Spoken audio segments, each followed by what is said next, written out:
Hi there, this is Ankush. You're watching Get the Fact History, and today I have with me a new book, The Maharaja of Jodhpur's Gun. And this book is a collection of the guns and ammunition which Maharaja of Jodhpur has at his museum, which is the Mehrangarh Trust Museum in Jodhpur, Rajasthan.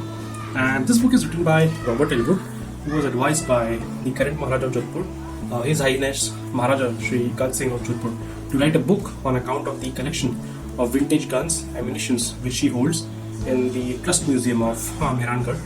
So this book is published in collaboration with Niyogi books with the Mehrangarh Trust Museum in Jodhpur. So as you can see, the size of the book is really big. So the best part is it comes with a cover. Yes, so now you can see the glossy matte finish of the book. Yeah, 350 illustrations of guns and ammunitions and various shotguns, handguns, revolvers, various types of guns, vintage guns, and some of them with a decorative cover and a holder placed in the Museum of Jodhpur.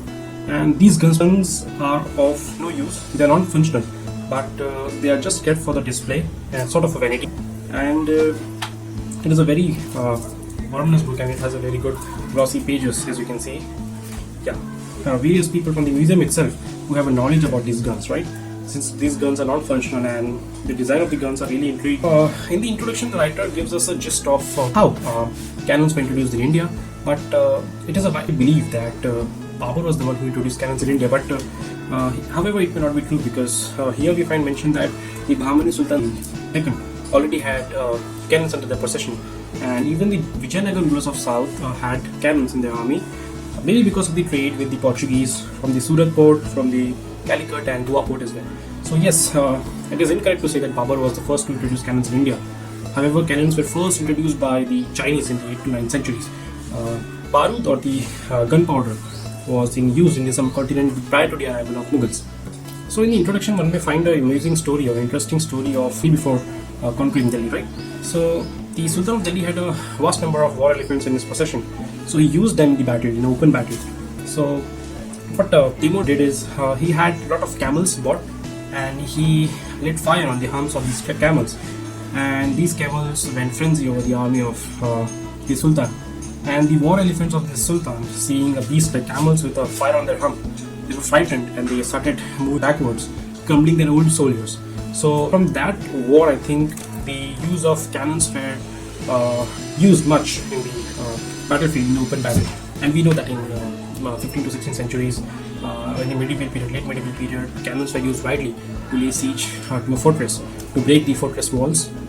So yeah, so when we find some good illustrations of the cannons, so come across various paintings, some exquisite paintings of the pre-Mughal period, or maybe of the Mughal period as well. So this book is a vast repository of various sort of guns, and this looks really beautiful. The writer has mentioned the dimensions and description about each and every guns mentioned in this book, and at the bottom he has commented on these guns, about their designs, about their working. And yes, unique book to have for the people who are interested in ammunitions, guns, and some sort of vintage collections, right? So okay, so how to buy this book? One may go to Mehrangarh Trust Museum in the Mehrangarh Fort in Jodhpur and buy this book. And secondly, one may also buy this book from the Niyogi bookstore online from their website.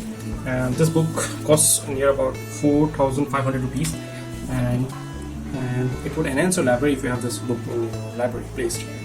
Right. So this is Get the Fact History signing off.